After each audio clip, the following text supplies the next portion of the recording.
Bien, buenas tardes, estimados alumnos. Vamos a dar inicio al día de hoy, a la actividad programada para hoy, la clase teórica de micosis profunda. Sí, son en realidad tres temas que vamos a tratar y la sesión de preguntas la dejaremos para el final de la presentación, por favor. Bien, entonces damos inicio a la actividad de micosis profunda y el primer tema que vamos a tocar es la blastomicosis sudamericana. Y vamos a iniciar con un caso clínico sencillo. Vean lo que está en la diapositiva.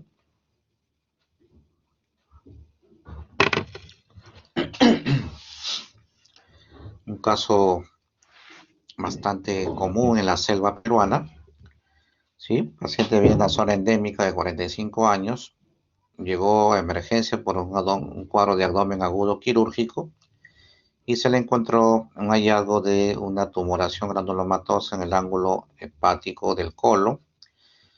Y además se le encuentra en el examen clínico en la boca paradentosis, edema de labios abdominal superior, ulceraciones hemorrágicas. Vean que esto es un cuadro clínico bastante sistémico, hay patología en la cavidad oral, pero también tiene problemas a nivel del tubo digestivo. Y entonces el diagnóstico más probable en este caso lo dejamos ahí en stand-by y al final de la presentación ustedes mismos van a responder cuál es el diagnóstico más probable. Bien, entonces cuando hablamos de blastomicosis sudamericana, hablamos de un proceso micótico de tipo profundo, la famosa micosis profunda. Y entonces vamos a ver que este germen tiene varios sinónimos. Y es importante porque en el examen puedo preguntar alguno de estos sinónimos como diagnóstico final y puede llevar a la confusión, porque el cuadro clínico puede ser tan obvio, tan evidente, y ustedes buscan blastomicosis sudamericana y no encuentran la clave y marcan otra, y en las claves está la micosis de Lutz, por ejemplo. Entonces, es importante saber que también se le conoce a la blastomicosis americana, que es el nombre más común, se le llama paracoccidiomicosis, se le llama granuloma paracoccidioidal, micosis de Lutz o enfermedad de Lutz, porque fue justamente este investigador brasilero el que hizo las primeras descripciones de esta patología en el año 1908. En el Perú recién se empezaron a hacer las primeras descripciones de la enfermedad hechas por Weiss en el año 1937. Y es una micosis profunda porque es una enfermedad de tipo granulomatoso, de tipo sistémico principalmente. Aunque vamos a ver que la patología más frecuente es en la cavidad oral, puede el compromiso sistémico incluso comprometiendo órganos, que obviamente va a depender también del estado inmunológico del paciente. Y también vamos a ver también de acuerdo al sexo, que más adelante hay unas diferencias que vamos a detallar en cada situación. Pero es una enfermedad que es subaguda o es crónica, esto nunca es aguda, ¿de acuerdo? Es una enfermedad que va apareciendo alguna sintomatología en forma progresiva y va avanzando. Y esto no solamente compromete la piel y mucosa, sobre todo la cavidad oral, sino también puede comprometer ganglios linfáticos, puede comprometer otros órganos internos, incluso los pulmones, que también es una de las fuentes primarias por la forma como ingresa este hongo. La evolución es maligna no porque se tenga alta mortalidad, sino porque no se autolimita. Si no se trata correctamente, esto va evolucionando y va dejando secuelas bastante intensas en algunas circunstancias y esta no cura espontáneamente, tiene que ser tratado de todas maneras, incluso después del tratamiento, el paciente han sido tratados, pero igual quedan algunas secuelas que requieren correcciones quirúrgicas, como vamos a mencionar más adelante. Este hongo tiene características epidemiológicas de desarrollarse básicamente en zonas de tipo o de clima tropical y subtropical. No vas a encontrar este hongo fácilmente en la costa o en la sierra. Necesita clima tropical y subtropical y se extiende casi en toda América Latina, desde el centro de México por el norte hasta Argentina y Uruguay por el sur. Pero básicamente de zonas tropicales, y en el país tenemos algunos departamentos que ya son los que más casos reportan a nivel nacional. El hongo, en este caso el agente etiológico, es un hongo que llamamos dimórfico porque tiene dos formas de presentación. En el medio ambiente, en la vida saprofítica, tiene una forma y que es la forma infectante, y cuando está el organismo tiene otra forma que es la que causa el cuadro clínico. Por eso es que no se puede contagiar de persona a persona. Y dijimos que el pulmón es uno de los órganos más frecuentemente afectados porque la principal forma de adquirir este hongo es por vía inhalatoria, donde inhalamos la forma saprofítica en forma de moho que está en el ambiente, lo aspiramos en forma accidental, nuestro sistema inmune genera una respuesta inmunológica local a nivel pulmonar que generalmente controla la infección. Nos puede dar una sintomatología como un cuadro pseudogripal o de repente ninguna sintomatología, y más bien después en aquellos pacientes que tienen algún trastorno inmunológico, este va avanzando progresivamente, va dando sintomatología e incluso se puede generalizar cuando la inmunosupresión es bastante severa. ¿Sí? Otra forma también de cómo podemos adquirir el hongo es por microtraumatismo, sobre todo en la mucosa oral o en la cavidad anal. También podemos tener ahí por ahí forma de ingresar este hongo. Pero como le dije, cuando es que ya en el sistema, en el organismo ingresó el moho, se transforma a una forma ya que no es infectante de persona a persona. Es importante eso. Y el cuadro clínico, nuevamente remarcarlo, que está asociado al grado de inmunidad celular. Mientras más deprimido está la inmunidad celular, mayor será el compromiso que tengan los pacientes con este hongo. Entonces, como le dije que en el país las zonas tropicales y subtropicales son las que reportan casos a nivel nacional. Y como ustedes pueden ver acá, estamos en la ceja de selva y la selva baja amazónica, donde más casos abundan, porque las condiciones climáticas favorecen el desarrollo de este hongo, y el agente etiológico, el nombre científico es Paracoccidioides brasiliensis, que es la forma infectante como les mencioné. Entonces, solamente se ven casos en la selva y no existen en forma autóctona ni en la costa ni en la región andina. Los casos que hemos visto en estas regiones obviamente son casos importados de zonas endémicas de la selva. Y vamos acá a ver cuáles son los departamentos que más casos reportan este tipo de patología. Y son a la cabeza Junín, Huánuco, Loreto, Madre de Dios, Pasco y San Martín. Y en menor proporción Cusco, Ayacucho, Amazonas, Piura y Cajamarca. Entonces, sobre todo las zonas de Junín y Huánuco son de más del 50% de los casos son reportados en estos dos departamentos. Y entonces, cuando haga los casos clínicos, pues la parte epidemiológica va a ser muy importante para que ustedes logren dar con el diagnóstico, porque no solamente tienen que aprender el cuadro clínico, que a veces se confunde la etiología de un hongo y otro, sino que también de dónde proviene el paciente, a dónde viajó, dónde estuvo en los últimos meses, es donde ustedes tienen que relacionar para ver cuál es el diagnóstico más probable de acuerdo al cuadro clínico propuesto en los casos clínicos. Entonces, interesante, La Merced, Chanchamayo, San Ramón de Satipo en Junín y Tingo María y Huánuco en el departamento de Huánuco son las zonas donde más casos han reportado de esta patología. Es muy importante ese dato. Lamentablemente, como ven, son una estadística antigua porque es una de las enfermedades que menos se está siendo atendida a nivel nacional. Está en el grupo de lo que llamamos enfermedades infecciosas desatendidas según clasificación de la OMS, y lamentablemente pues está ahí este tipo de infecciones por hongos, como vamos a señalarlo acá, ¿sí? Paracoccidiomicosis está en el grupo, igual que esporotricosis, que también lo vamos a mencionar. Es una de las patologías que se atiende en forma inadecuada a nivel nacional. Y hay otras enfermedades, como el caso del lepra, por ejemplo, que la medicación se ha agotado en este momento, está por llegar un lote recién de la OPS, pero en general son enfermedades que no tienen, digamos, un presupuesto importante para poder controlar correctamente, y por eso se considera en ese grupo que llamamos enfermedades infecciosas desatendidas. Y entonces, ¿cómo vamos a ver el abanico de manifestaciones clínicas de esta patología? En realidad tiene varias clasificaciones de acuerdo a lo que estamos viendo acá. En el caso de los criterios de Almeida, va a relacionarlo en cuatro formas principales de presentación. La forma mucocutánea, ¿sí?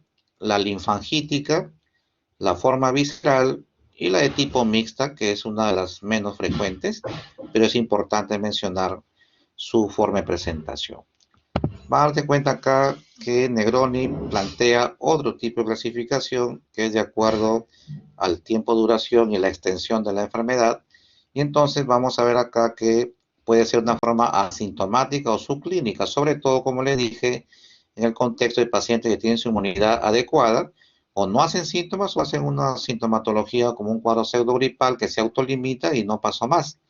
Pero aquellos que tienen algún trastorno inmunológico harán, pues, por ejemplo, la forma de primera infección pulmonar aguda, harán las formas pulmonares crónicas, las formas diseminadas con aquellos pacientes con inmunosupresión severa, la forma diseminada crónica y finalmente la fibrosa residual, que son aquellos pacientes que quedan con secuelas a pesar de haber sido diagnosticados y tratados oportunamente, igual puede tener secuelas fibróticas que requieren corrección quirúrgica, como vamos a ver más adelante.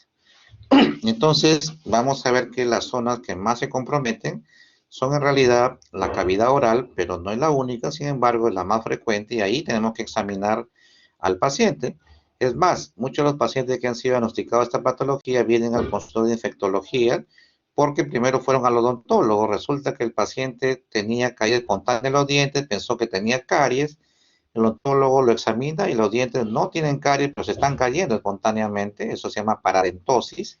Y entonces es donde deriva a nosotros y cuando examinamos la cavidad oral vemos que no solamente tiene problemas en la membrana periodóntica, sino que además hay granulomas apicales, hay edema de labios, hay lesiones ahí que vamos a detallar, pero que hace una patología oral que hace sospechar que no es un problema solamente dentario, sino que es otro proceso más crónico y más severo. Y entonces es ahí donde sospechamos el diagnóstico y vamos a ver justamente que la forma mucocutánea es la más frecuente, la que inicia principalmente en la cavidad oral y a partir de ahí puede diseminarse a otros órganos cercanos por contigüidad. Pero les decía que no solamente vemos paradentosis, sino se evidencian lesiones úlceros microgranulomatosas, puntiformes, son puntillados hemorrágicos que dan un aspecto de una mora, ¿sí? Por eso se llama aspecto moriforme, que es lo que se denomina estomatitis úlcero-moriforme de Aguiar Pupo, ¿sí? Es la definición, y eso es importante con compromiso de las comisuras labiales. Eso vamos a ver más adelante cómo quedan las secuelas, la mucosa labial, la mucosa geniana, el paladar blando, los pilares amigdalianos, incluso hay compromiso en la lengua, y estas se pueden llenar de alguna secreción blanquecina dolorosa y se nota claramente inflamada toda la zona de compromiso oral. Entonces uno lo manifiesta el paciente como si alorrea, tiene salivación excesiva, tiene dolor para deglutir los alimentos, incluso si la inflamación, si los granulomas han llegado a la laringe, obviamente hubo compromiso de cuerdas vocales, vamos a ser traducido como un proceso de disfonía, que ya es una signo de mal pronóstico. Y mal pronóstico no porque en el momento de la disfonía sea grave, sino porque si está en la cuerda vocal, el granuloma puede crecer y entonces hay riesgo de obstruir la glotis y eso puede causar paro respiratorio de tipo obstructivo. Por eso es que un paciente que tiene disfonía con esta patología, a pesar que no se vea críticamente enfermo, debe considerarse como una forma grave y tratar con la medicación más potente que tengamos, que vamos a hablar al final en cuanto a la terapéutica. Y van a darse cuenta además que hay esta infiltración, hay edema en los labios, sobre todo en el labio superior, de tal manera que cuando uno lo ve de perfil parece que el paciente tiene una pequeña trompa ahí con aspecto de tapir, que es un mamífero de la selva, por eso le llaman el aspecto tapiroide, que vamos a ver más adelante en las fotografías para poder ser más explícitos. Obviamente esta patología tiene un componente laboral importante, sobre todo los agricultores que están en edad económicamente activa son los que tienen más casos, por eso que vemos acá de los 21 a los 50 años es el grueso de pacientes que se reportan los casos, mucho más raro en niños que en ancianos también igual. Y acá le decía que tiene riesgo ocupacional, entonces el agricultor a la cabeza, comerciantes que van a zonas endémicas, otras ocupaciones que visitan estas zonas, militares que están temporalmente en las zonas endémicas y obviamente ahí son la gente que tiene más riesgo de adquirir esta patología. Sin embargo, hay diferencias en el tema de distribución por sexo. Dijimos que en los niños y en los ancianos es muy raro, ¿sí? Por eso es que en la edad pediátrica, por ejemplo, si es por sexo, cuando aparecen, Es raro en los niños, pero cuando aparece, aparece a la misma frecuencia tanto en el hombre como en la mujer. Pero ya en los adultos vemos que la proporción de hombres es 10 por cada 10 a 15 hombres que hacen una patología de este tipo, solamente hay una mujer que hace esta enfermedad. Y esto no es por casualidad. La mujer se ha demostrado que tiene un efecto protector del el 17 alfa estradiol. Es un estrógeno que protege a la mujer cuando está obviamente en edad fértil. Porque en la edad posmenopáusica la proporción nuevamente se iguala en los casos de la tercera edad. Entonces es importante que la mayoría de casos que vamos a ver en los adultos, vamos a ver básicamente enfermos del sexo masculino, porque esta hormona protege a la mujer de esta patología micótica. Y entonces, también mencionamos que la forma mucocutánea sigue siendo la más frecuente. También tenemos la mucocutánea linfático-visceral, menor proporción, mucosa visceral, y las formas puras, mucosa, linfático, cutáneo, son mucho más raros, incluso la forma ganglionar son menos frecuentes que la mucocutánea. Y acá está lo que le decía, ¿sí? Miren cómo ha habido una pequeña necrosis ahí de la base del diente, ¿sí? La zona de la pulpa, y vemos cómo esta inflamación, este proceso de inflamación de la membrana periodóntica hace que haya debilitamiento de esta membrana y por lo tanto haya caída espontánea de los dientes sin presencia de caries, como les había mencionado, básicamente por debilitamiento de la membrana periodóntica. Y vemos, les decía, que hay compromiso a nivel cutáneo y mucoso, hay edema, miren cómo se edematiza, cómo se hinchan los labios, cómo se compromete la zona angular, ¿sí? Vean cómo ahí las comisuras labiales se inflaman, se pueden ulcerar, también vemos compromiso nasal, en las mejillas vemos también lesiones ahí con edema facial. Todo esto es una de las formas de presentación de esta patología. Que haya compromiso ganglionar puro es muy raro, pero se está descrito ahí en la literatura como a nivel ganglionar cervical hay inflamación de los mismos. Y una característica importante es que estos ganglios tienden a excedarse y a fistulizarse cuando no se tratan oportunamente. Acá vemos una forma también de alguna manera mixta, vemos algunas lesiones ulceronecróticas, ¿sí? Algunas accedadas, ¿sí? Costrosas, que se pueden ver también como forma de presentación de la blastomicosis sudamericana. Entonces, si vemos solamente manifestaciones cutáneas o ganglionares puras, son muy raras. Ya dijimos que la más frecuente es la presentación mucocutánea y la mucosa visceral. ¿De acuerdo? Pero cuando aparece en la piel, vemos esas lesiones como la foto anterior, lesiones papulares, costrosas, ulcerosas, ¿sí? Que vamos incluso a ver abscesos nodulares o incluso formas verrucosas que pueden confundir también el diagnóstico. Y estas lesiones o que vemos en la piel puede a veces confundirnos con linfomas, con tuberculosis ganglionar, cuando el compromiso es solo ganglionar, y además el tamaño y la tendencia a accedarse también puede confundirse con las famosas lesiones producidas por la tuberculosis, ¿sí? Entonces es importante también diferenciar clínicamente. Estas formas ganglionares secundarias también, como les decía, se accedan y tienden a fistulizarse, lo que requieren además manejo quirúrgico en muchos casos por el tema del dolor intenso que produce la presencia de pus. ¿Sí? Es muy importante entonces. Y a nivel pulmonar se ha visto que puede haber compromiso del parénquima pulmonar. Además, puede haber lesiones macro o micronodulares que pueden, cuando es micronodular, incluso puede confundirse con tuberculosis miliar. Y eso es importante también diferenciar. Y nuevamente, insisto, la parte epidemiológica. Si hay un compromiso pulmonar ahí, pero el paciente tiene antecedente de viaje a zona endémica, se debe sospechar también micosis pulmonar. Aunque la placa sea sugestiva de TBC ganglionar, hay que buscar también la presencia de hongos. Eso es muy importante. Incluso a veces puede confundir con tuberculosis que puede producir cavitaciones, sobre todo en las zonas apicales de los pulmones, donde clásicamente ataca la tuberculosis y puede confundirnos con el diagnóstico.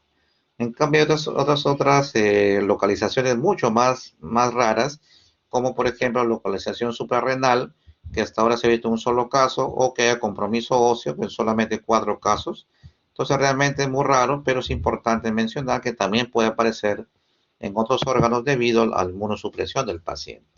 Como el caso clínico del inicio que puse en compromiso con un paciente que hace un abdomen agudo quirúrgico, acá también vemos que puede haber una presentación intestinal, los cuales, como eso es una enfermedad granulomatosa, produce una tumoración del tipo granuloma que generalmente es más frecuente en el ángulo hepático del colon ascendente y en el transverso, y entonces ahí puede producir un cuadro de suboclusión intestinal que puede ingresar a sala de operaciones incluso.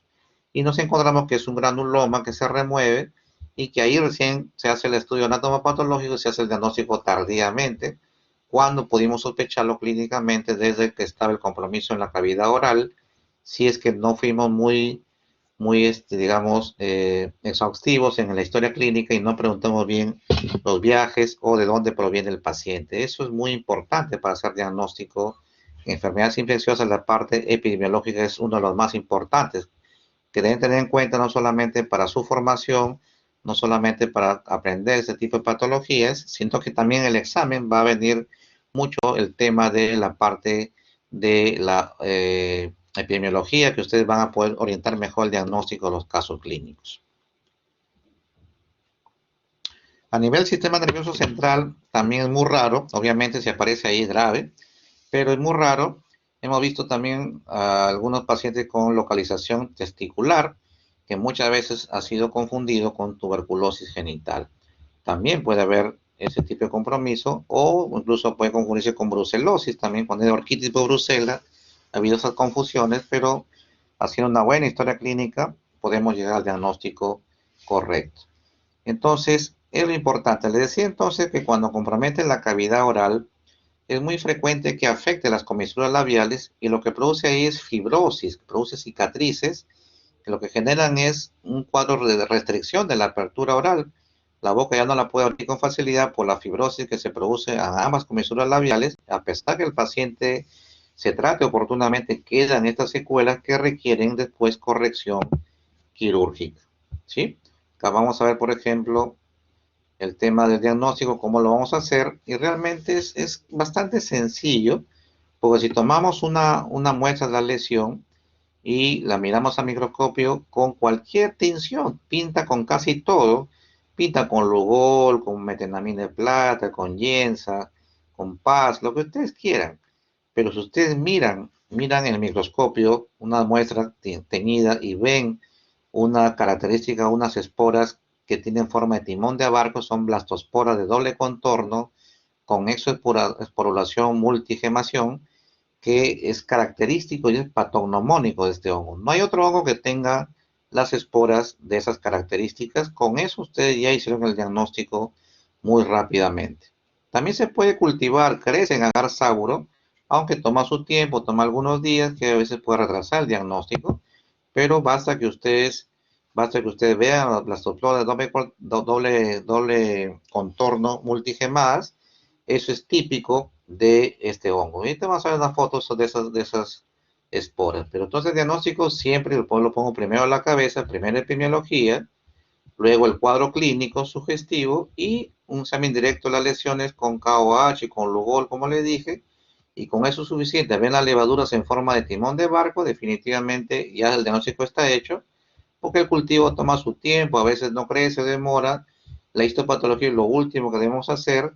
Y hay pruebas serológicas, ¿no? Como tipo PPD, pero sin embargo no son muy confiables, pueden llevar a diagnósticos erróneos. Por eso lo principal es epidemiología clínica y el examen directo de una muestra. Y ahí está lo que les decía. Si va a esta característica, blastospora de doble contorno con múltiples gemaciones, ¿sí? Van a darse cuenta que impresiona como un timón de barco. Y esta es la característica de las esporas de Paracoccidioides brasiliensis. Ven una de estas imágenes y definitivamente el diagnóstico ya está hecho y en el examen podría venir una fotografía similar. Entonces, una vez que ya tiene el diagnóstico, lo tratamos. Clásicamente, el tratamiento eran las sulfas.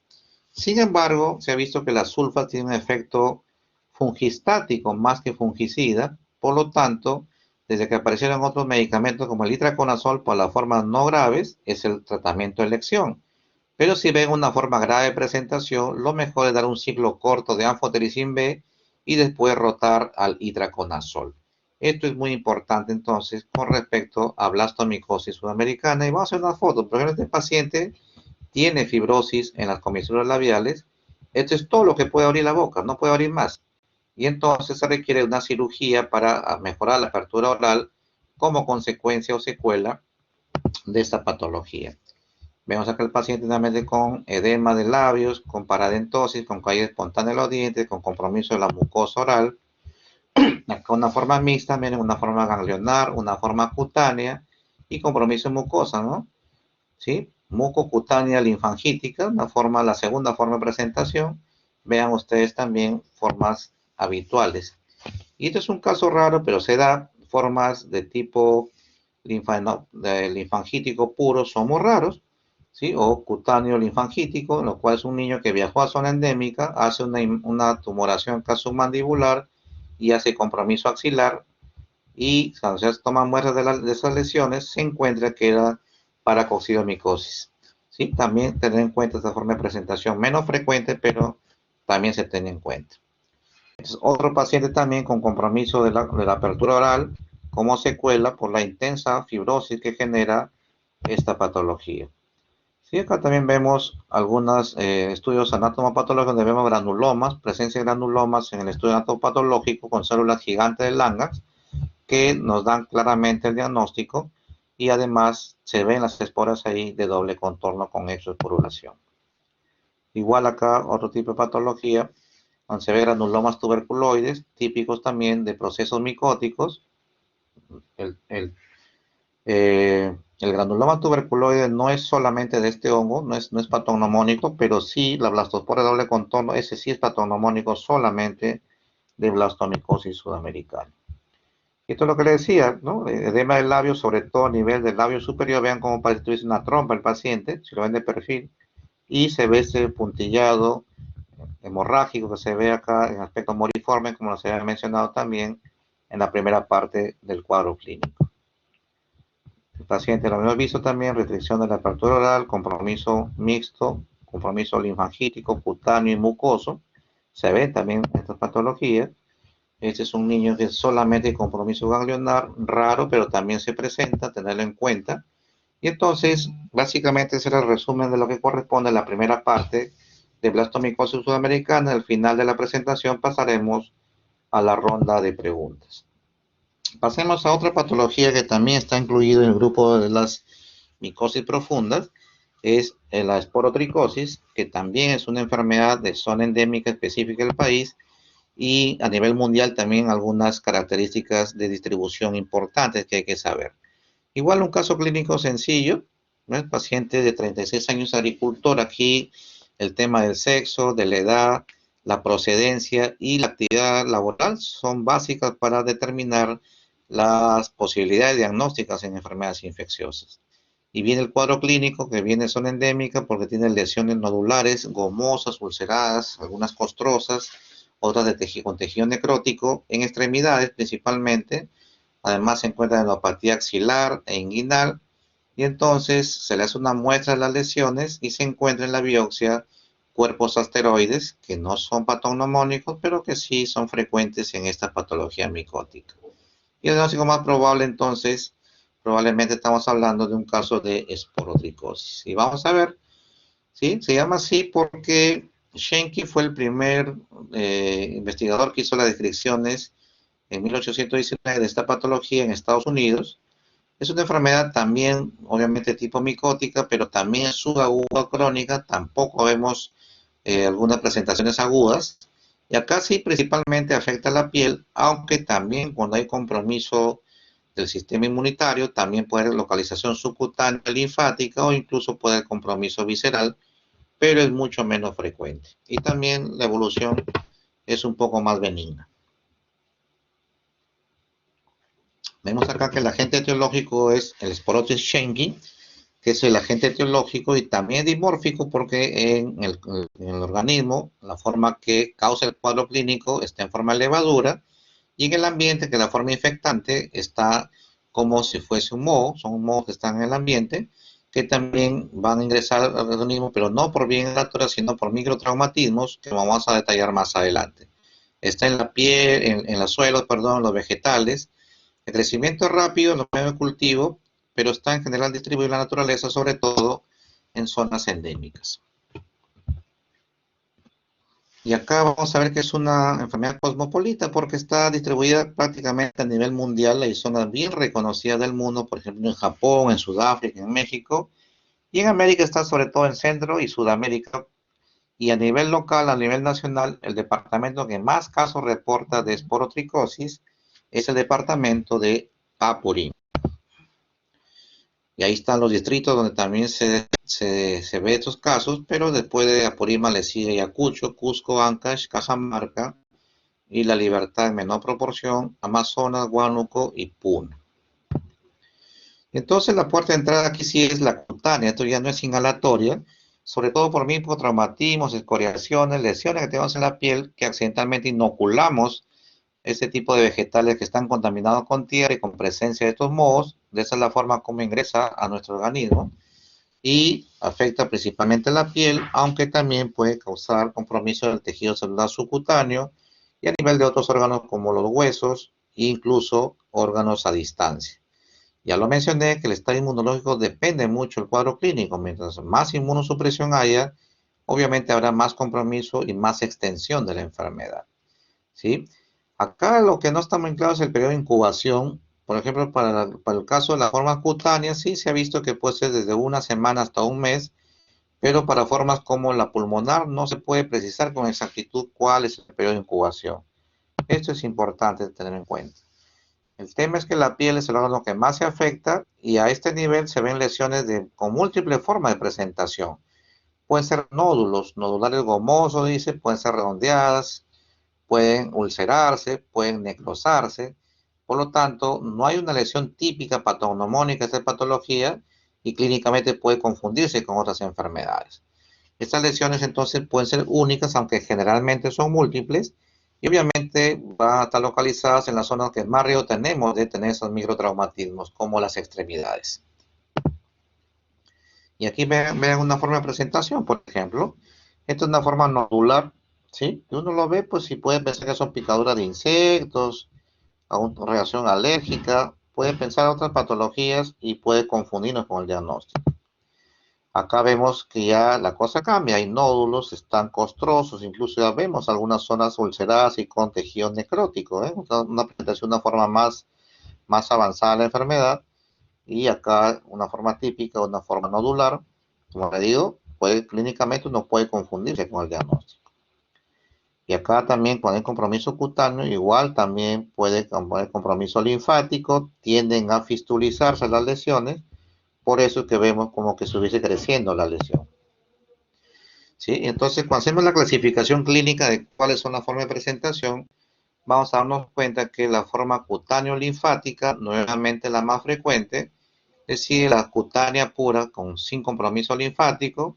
La forma pulmonar primaria es muy rara, al igual que la forma diseminada, que solamente lo vemos en los pacientes inmunosuprimidos. Esto es importantísimo. ¿Sí? Entonces, cuando vemos la forma de primaria pulmonar, obviamente hay compromiso solo del pulmón y eso se dio por inhalación de las esporas, que es la forma menos frecuente de presentación. Y hemos dicho que la principal fuente de transmisión son las micro lesiones que podemos tener por escoriaciones, por microtraumatismos de la piel.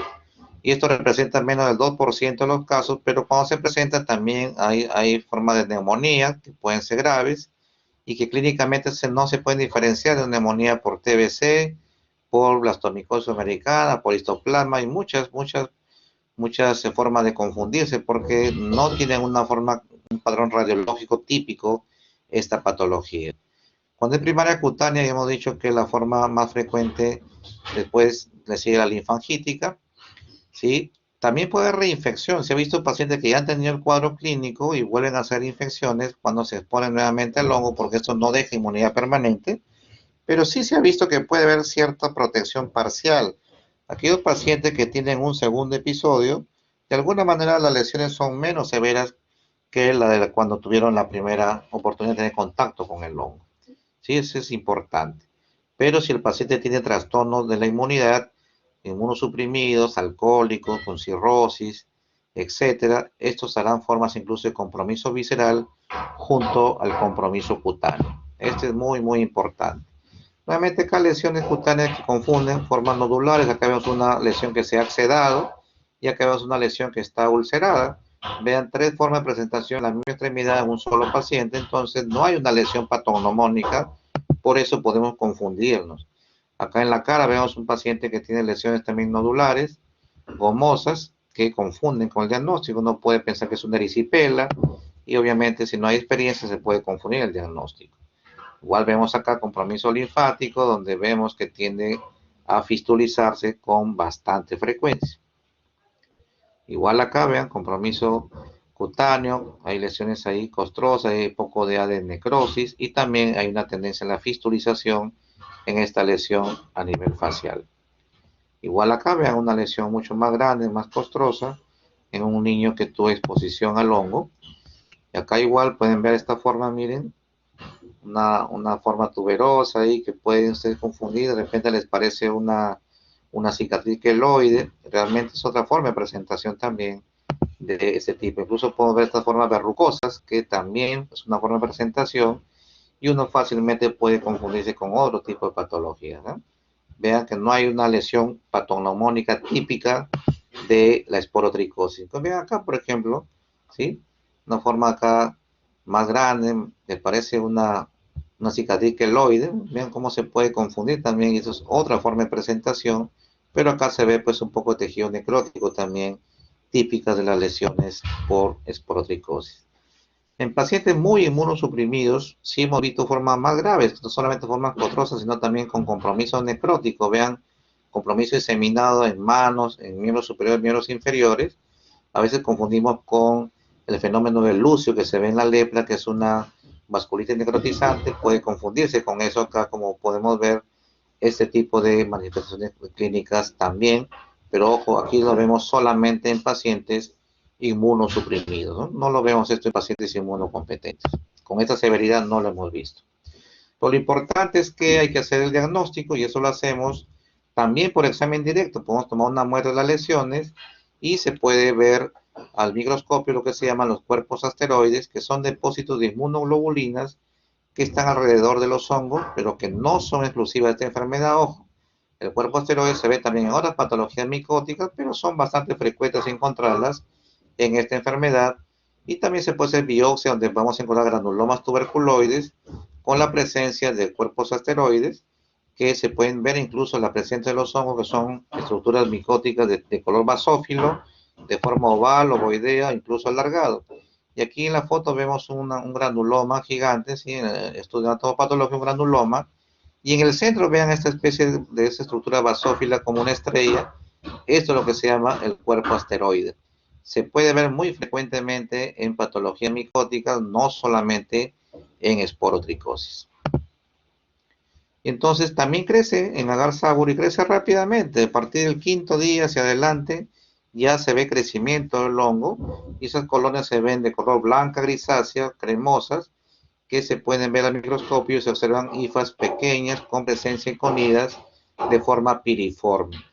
También hay pruebas de la reacción tipo PPD, tampoco son muy confiables, no los usamos de rutina, puede haber falsos positivos, pero también puede haber falsos negativos, por eso no son diagnósticos de primera elección. Y así es como se ven las colonias, ¿eh? En los medios de cultivo de Garsauro se ve como las lesiones tienen esas características blanco-cremosos, medias arrugadas ahí, típicas de esas colonias. Pruebas serológicas también se pueden hacer, hay estudios de inmunofluorescencia directa, se pueden hacer, son confiables, tienen un nivel de sensibilidad y especificidad bastante alto, pero no se puede hacer en todos los establecimientos de salud, de tal manera pues que es difícil el acceso a estas técnicas de diagnóstico. Igual la inmunohistoquímica y el ELISA captura también se puede hacer, pero como repito, no es frecuente tener esta tecnología en todos los establecimientos de salud. Otro dato importante es con el tema de tratamiento. También como el caso anterior, en su momento el tratamiento de elección para esporotricosis fue el yoduro de potasio al 10% que se daba en gotitas, como vemos acá, y se usaba por un promedio de 2 meses. Pero lamentablemente esto es una medicación tóxica y cuando no se daba correctamente la osificación, pues había toxicidad por la presencia de yodo, y entonces, debido a esa toxicidad, es que aparecieron alternativas más seguras y con mejor eficacia. Pero eso eran básicamente cómo se indicaba la cantidad de gotas, hasta por, como les decía, hasta por 2 meses se iba aumentando progresivamente la dosis, pero por la toxicidad ya no es la primera elección. Ahora usamos itraconazol, que se considera para la forma diseminada, se da 200 miligramos por 3 a 4 meses como mínimo. Fluconazol se puede usar como alternativa, pero la eficacia es menor que el itraconazol, ¿sí? Y las formas severas es mejor utilizar anfotericin B. También se dice que el hongo es sensible al calor, no crece a más de 35 grados, y por lo tanto, cuando usamos compresas calientes de 45 grados en las zonas afectadas, también asegura que el uso de 1 hora al día con este tipo de terapia de calor también se complementa con el tratamiento farmacológico, pero no lo reemplaza. No podemos hacer terapia solamente con el tema del calor, porque de todas maneras el tratamiento necesita tratamiento largo de 6 a 8 semanas con medicamentos más estas compresas de agua caliente. Entonces, básicamente era el resumen de lo que corresponde a la esporotricosis. Y ahora vamos a pasar a ver otro tema más que también está incluido en histoplasmosis. Es importante reconocer que es una enfermedad que también tiene algunos sinónimos, como hemos visto: enfermedad de Darling, histoplasmosis americana, citomicosis, retículo endoteliosis, enfermedad de los murciélagos, enfermedad de las cuevas y cavernas, porque ahí es uno de los ambientes donde más fácilmente podemos adquirir este hongo, principalmente por vía inhalatoria. ¿Sí? Samuel Darling fue el que hizo la descripción, y él fue el que definió al agente etiológico como Histoplasma capsulatum, ¿sí? Y entonces el que hizo la primera aislamiento del germen fue Emmons en 1949. Y como vemos acá, normalmente son pacientes varones que también tienen, por la actividad laboral, tienen más riesgo de tener contacto con este hongo. Algunos factores de riesgo como ser fumador, alcoholismo, etcétera, puede producir de alguna manera alguna sintomatología. En este caso clínico, por ejemplo, es un varón de 57 años, fumador, con un tiempo de 7 meses, también es una enfermedad subaguda crónica. Formas agudas son raras, pero sí se han dado casos, sobre todo de acuerdo a la cantidad del inóculo, pero también de acuerdo a la inmunidad del paciente. En este caso, un paciente que hace lesiones erosivas, en el miran cómo su lengua está alterada anatómicamente, hay surcos sangrantes, aumento de volumen, está hinchada esa lengua, hay nodulaciones como pseudomembranas, vean esta forma anormal de la lengua. Uno hace una biopsia ahí y hace una descripción de una lesión granulomatosa con células plasmáticas y gigantes de Langhans sin necrosis central, con exudado y úlceras asociadas. Uno hace el diagnóstico con anatomía y patología en este caso y confirma la presencia de histoplasma capsulatum. A nivel, como vemos acá, a nivel nacional también hay departamentos muy bien descritos como zonas endémicas, y por ejemplo uno de los más frecuentes son Huánuco y Junín por el clima tropical y templado. ¿Sí? En verano hay temperaturas altas, en temporadas de sequía donde las esporas empiezan a proliferar. ¿Sí? En las cuevas, en las cavernas donde hay deposiciones de murciélagos, la humedad hace que estén ahí más tiempo viables las esporas, y cuando viene la época de calor se resecan estos ambientes, entonces las esporas son más fáciles que se volatilicen, y las personas que entran accidentalmente como turismo a conocer las cuevas hacen que al caminar estas esporas se elevan en el ambiente y uno las inhala, y esa es la forma principal de transmisión de histoplasma capsulatum. Incluso vemos acá algunas provincias que están muy bien descritas como Tocache y Leoncio Prado en Ucayali, donde vemos que también hay varios casos de histoplasmosis. Y entonces vamos a hablar de 3 tipos de manifestaciones clínicas debido a la especie con la que afecte. Tenemos al histoplasma clásico, que está causado por histoplasma capsulatum, variedad capsulatum, y tenemos la variedad histoplasma africana de variedad Varidae duboisi, y la tercera forma o especie, el cistoplasma falciminosum, que también produce principalmente compromiso en los equinos. Sin embargo, la especie que más frecuentemente afecta al ser humano es Histoplasma capsulatum, Cerovar capsulatum, que es una levadura que produce compromiso epitelial principalmente, pero también puede producir compromiso ganglionar, sobre todo en la zona cervical, de la zona inguinal, pero puede irse al tejido óseo, articular, puede formar diseminadas, compromiso intestinal, compromiso hepático, incluso podemos ver compromiso hematológico. Los pacientes pueden tener pancitopenia cuando tenemos la forma diseminada de histoplasma capsulatum. Recuerden que también tiene que haber alteración de la inmunidad. Pacientes muy inmunosuprimidos son los que más van a hacer la forma diseminadas en ese contexto. Yo recuerdo hace algunos años atrás hubo un caso muy interesante y es importante que lo analicemos porque las formas agudas pulmonares son muy raras y los que lo hacen tienen compromiso inmunológico, pero hubo un reporte hace algunos años de un grupo de estudiantes de geología, me parece que eran de la zona de Puno, que fueron a visitar una de estas cuevas donde había residuos de deposiciones de lechuzas, de murciélagos, y entonces era un grupo de más o menos unos 20 alumnos, todos jóvenes menores de 25 años, estaban haciendo su actividad, estuvieron algunos días ahí haciendo algunas prácticas, y cuando llegan a la zona urbana, a la ciudad, casi el 90% de los estudiantes hicieron un cuadro de neumonía aguda. Entonces una neumonía atípica que no se encontraba la causa hasta que se pudo hacer un lavado bronquialveolar a uno de los pacientes, un procedimiento que se llama fibrobroncoscopía, y entonces le hicieron un lavado y obtuvieron este tipo de levaduras que crecieron en agar saburo, y ahí se confirmó que todos hicieron una neumonía aguda por histoplasma capsulatum. La pregunta es si es una enfermedad que rara vez ataca el pulmón con esa severidad y mucho más o mucho menos frecuente en pacientes inmunocompetentes. Entonces, ¿qué pasó ahí? ¿Por qué la mayoría de los estudiantes hicieron este cuadro de patología respiratoria? Pues uno puede decir de repente esa cepa de esa zona es más virulenta, sí es una buena posibilidad, pero lo que más se está, digamos, justificando como explicación a este fenómeno fue que los estudiantes tuvieron muchos días ahí, no llevaron la protección respiratoria correcta y tuvieron una exposición masiva, es decir, que el inóculo, la cantidad que inhalaron de esporas de este hongo, fue tan alto que prácticamente todos hicieron la neumonía debido a una alta concentración micótica. Quizás es lo que se postula que haya explicado por qué tantos alumnos hicieron esta forma grave de presentación en forma aguda y siendo inmunocompetentes. Es importante tener estos datos también. Y acá está cómo ingresa al organismo. Vemos que principalmente por vía inhalatoria, dijimos pues de las lechuzas, de los murciélagos, pero incluso aves de corral también pueden tener el hongo, ojo, en sus deposiciones.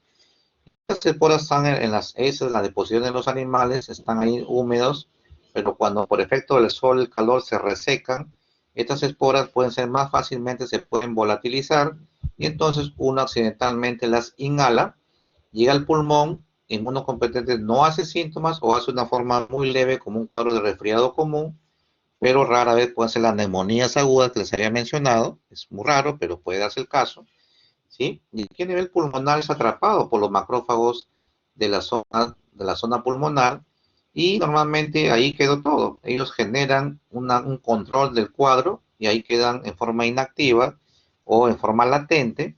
Y realmente eso sí es importante saber, una vez que el hongo ya no sale, queda en estado latente en nosotros de por vida, pero más adelante si aparece un proceso de inmunosupresión, obviamente se pueden reactivar y a partir de ahí, por vía linfática o por vía hematógena, se puede diseminar a todo el organismo.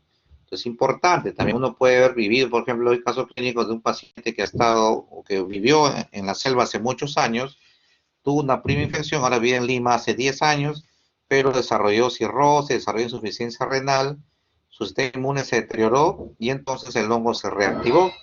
Y en ese contexto, pues, uno dice, pero si él vive 10 años acá, no está en zona endémica, ¿por qué puede ser un hongo? Y es importante recordar que ese tipo de hongo puede estar en estado latente durante muchos años. Ojo, Eso ténganlo claro también. Es muy importante tener claro cuando uno hace una buena historia clínica del paciente.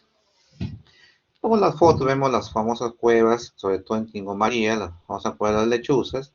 Uno ingresa acá, si se entra por poco tiempo, hay mínimo riesgo. Si entra más tiempo para estudios, por ejemplo, debe entrar con equipo de protección respiratoria adecuada para poder tener un mínimo de exposición a las esporas de histoplasma.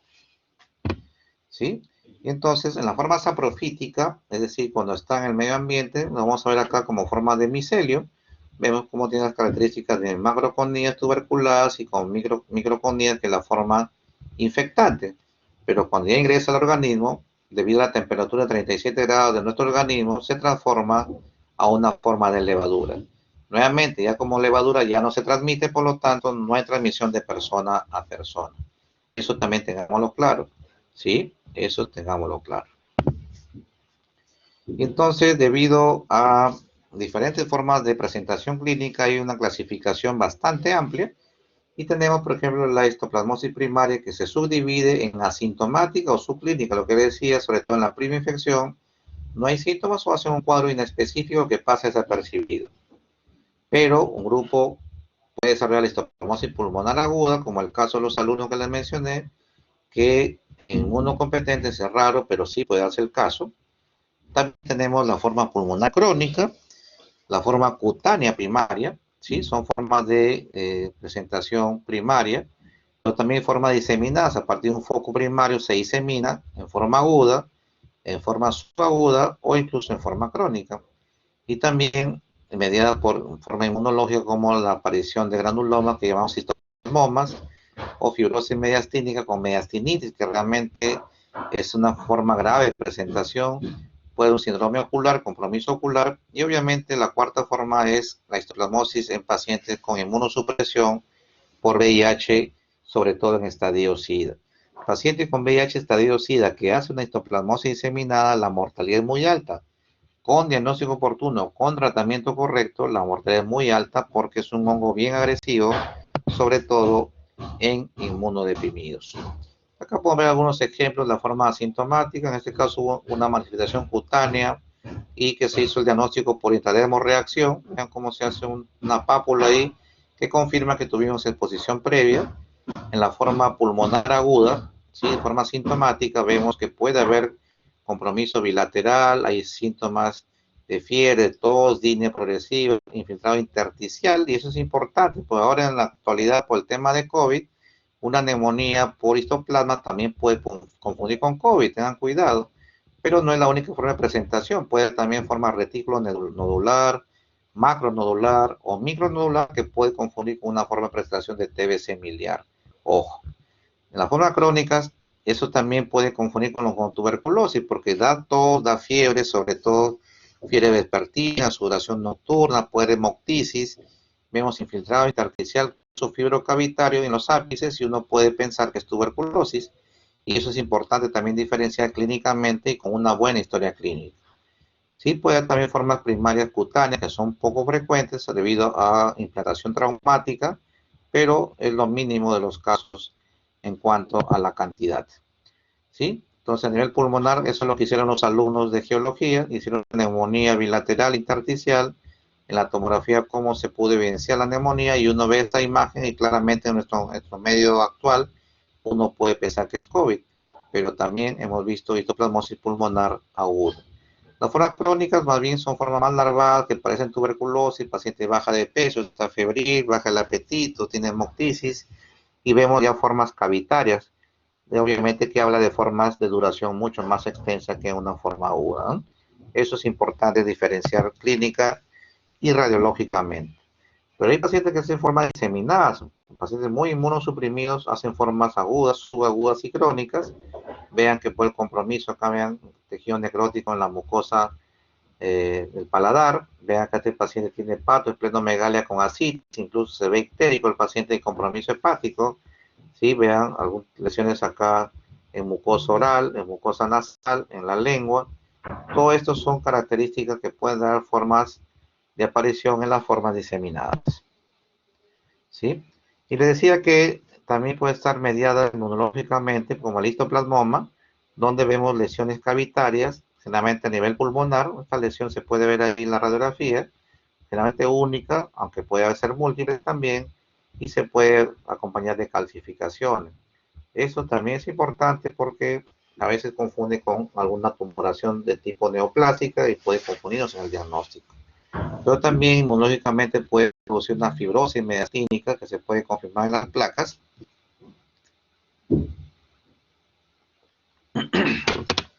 Perdón. Y entonces podemos ver necrosis gaseosa que confunde con tuberculosis, el famoso síndrome del lóbulo medio, se ve esa imagen calcificada como ven ahí, y entonces podemos confundirlo con síndrome de vena cava superior, con pericarditis crónica, que son complicaciones que pueden aparecer cuando no se hace un diagnóstico oportuno en este contexto. Y hay otra forma ocular donde uno puede ver corioretinitis, las famosas lesiones en sacabocado con atrofia corioretinal, puede verse cicatrices, como ven ustedes acá, lineales, vean cómo hacen cicatrices que siguen un patrón lineal. Clínicamente uno ve disminución de la agudeza visual, y si las lesiones están más localizadas a nivel central, obviamente de la mácula, va a haber presencia de ceguera. Aquí el tratamiento es obviamente quirúrgico, tratamiento farmacológico, y también muchas veces se utiliza el láser para corregir o tratar estas lesiones. Y en presencia con HIV-Sida sí es algo grave, como les dije. Los pocos casos que hemos tenido en nuestro servicio, casi el 90% de los pacientes han fallecido, a pesar que hizo el diagnóstico oportuno, a pesar que recibieron anfotericin B, que es una de las drogas más potentes. Muchos pacientes fallecieron porque es una enfermedad bastante agresiva, es bastante virulenta, y en un paciente inmunosuprimido, estadio SIDA, el paciente fallece. Vean compromiso cutáneo, ¿sí? Compromiso cutáneo, vean acá lesiones ulcerosas, vean ya que están con tejido necrótico, ¿sí? Vean compromiso cutáneo, vean esta forma más severa de presentación. A nivel genital también se puede ver lesiones de este tipo. Entonces, realmente son varias formas de presentación y hay que hacer el diagnóstico oportuno. Nuevamente, la parte epidemiológica, de dónde viene el paciente, dónde viajó, ¿sí? El cuadro clínico sospechoso, y hacemos entonces algunas tinciones especiales. Se puede hacer una tinción de los tejidos con hematoxolina eosina, es una de las tinciones. Pueden usar azul del lactofenol, pueden usar el test de Croco o metenamina de plata, donde se puede ver estas estructuras micóticas redondeadas pequeñísimas. Por ejemplo, acá en la primera con hematocina eosina, vean esas lesiones punteadas, redondeadas. Cada puntito redondo es la presencia de la levadura de histoplasma. Realmente esto requiere un ojo bien entrenado, que tenga experiencia, podrá hacer el diagnóstico oportuno viendo. Y lo que sí es el problema es que tiene que ser una buena muestra para poder hacer el diagnóstico, sobre todo a nivel pulmonar. Si uno hace un cultivo de esputo, la sensibilidad baja de 10 a 15% solo de sensibilidad. En cambio, si uno hace una fibrobroncoscopía con un lavado bronquialveolar, la sensibilidad sube hasta el 90%. En hemo, en mielocultivo, también se pide antígeno polisacárido en orina y a nivel del suero, que también tiene tasas de sensibilidad variable. Si es diseminada, sí será 90%, si es una forma cavitaria pulmonar, solo 40%, y si es agudo pulmonar, estos antígenos serán sensibles solamente en un 20% de los casos. Diagnóstico molecular y PCR obviamente son técnicas que sí se pueden hacer, más sensibilidad, más especificidad, pero con poca accesibilidad en la mayoría de establecimientos de salud, sobre todo en la selva. Pero sí hay que saber que esas pruebas pueden ser definitivas en muchos casos.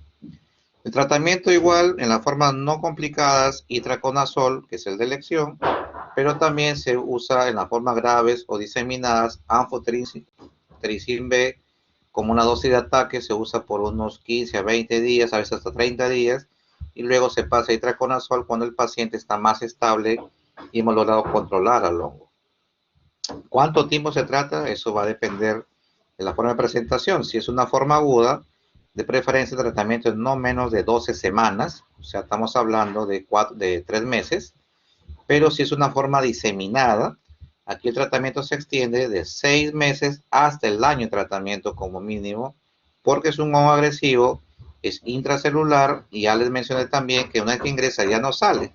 Tratamos la enfermedad, pero no se puede erradicar, queda en estado latente de por vida, y en una situación de inmunosupresión el hongo se reactiva y puede haber forma grave de presentación incluso después de una primera infección. Es muy importante entonces saber qué tipo de clasificación tiene, y de acuerdo a eso se da el tratamiento más adecuado. Bien, entonces creo que esa es la última diapositiva. Pasemos ahora, por favor, a la ronda de preguntas para poder aclarar o ampliar algún dato que no les haya quedado claro, por favor. Pueden levantar la mano y iniciamos la ronda de preguntas, por favor.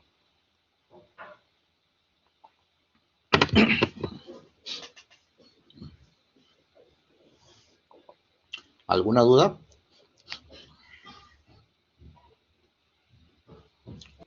Doctor, una consulta. Sí. Concerniente al histoplasma, usted había mencionado que el lugar más probable para poder adquirirla es en una cueva debido a las heces de los murciélagos, ¿no? Sin embargo, hay algunas,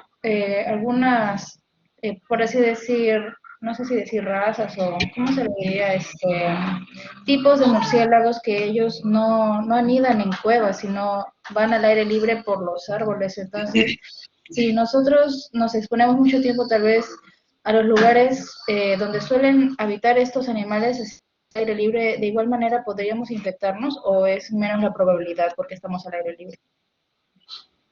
Ya, en realidad, ahí pusimos como ejemplo, pero no solamente son las deposiciones de los murciélagos, ojo, también estamos hablando de las lechuzas. Incluso mencioné que las aves de corral, como gallinas, por ejemplo, tienen en sus deposiciones en el tubo digestivo, tienen el histoplasma. Entonces uno puede visitar una granja, por ejemplo, una zona rural de acá de Lima, y hay la posibilidad de que haya ese tipo de hongos, y en la época de calor, donde las deposiciones se resecan, es donde es más fácil que se aerolicen estas esporas y uno las inhala accidentalmente. Igual, como usted dice, va a otra zona donde hay murciélagos que no anidan en cuevas, pero que tienen la posibilidad de tener contacto con sus heces, por el calor se desecan, y sí, uno puede adquirirlos en el ambiente. Lo que pasa es que al aire libre, pues la cantidad de exposición es menor que en las cuevas, donde hay una alta concentración micótica, y al haber menos ventilación, obviamente uno inhala más cantidad. Recuerden que para hacer cuadro clínico depende de varios factores, depende del inóculo, o sea, de la cantidad que uno inhale. Por lo tanto, mientras más días estén en esas cuevas, con menos protección respiratoria, más riesgo, pero también depende del estado inmunológico del huésped, del paciente. Si este está con su inmunidad conservada, no hace síntomas o hace algo de alguna forma inespecífica leves, pues si es un paciente inmunosuprimido y recibe una alta carga micótica, entonces puede hacer neumonías más fácilmente. Entonces realmente al medio ambiente es menos el riesgo, pero sí hay la posibilidad de inhalar el hongo, ¿no? Pero no necesariamente haremos enfermedad debido a carga micótica baja, ¿sí? No sé si responde tu pregunta con eso, Cristal. Sí, doctor, muchas gracias. Perfecto. Bien, ¿alguna otra pregunta, por favor? ¿Alguna duda? Tenemos tiempo para responder varias preguntas si ustedes desean.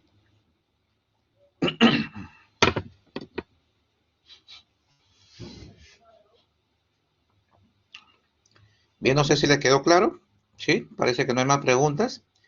Bien, entonces, como ustedes han visto, en la mayoría de las patologías he puesto ahí un caso clínico como ejemplo, el ingreso, y realmente no están ahí por casualidad. Orientan para ver cómo se enfoca el tema en la exposición, pero también son ejemplos de cómo suelo preguntar en los exámenes. Sí, normalmente esa es la forma como hago mis preguntas para los exámenes respectivos. Y nuevamente un dato importante para ustedes es que revisen la epidemiología. Saber de dónde viene el paciente, de dónde proviene, les va a orientar bastante el diagnóstico. Si eso le suman un cuadro clínico sugestivo y conocen el diagnóstico de elección, cuál es el método de diagnóstico más adecuado, entonces con eso ya el diagnóstico está hecho. Rara vez preguntan por tratamiento, no se estresen por la medicación. Lo que me interesa es que sepan diagnosticar, y tanto laboratorialmente como clínicamente, pero un plus adicional es que sepan la epidemiología de estas patologías que son más frecuentes en algunas regiones del país. Bien, entonces eso era lo que le quería mencionar. Si no hay más preguntas, por favor, sino para poder cerrar la sesión, y les agradezco por la atención. Todo claro, doctor. Muchas gracias. Perfecto. Listo. Gracias a ustedes. Gracias y buena suerte para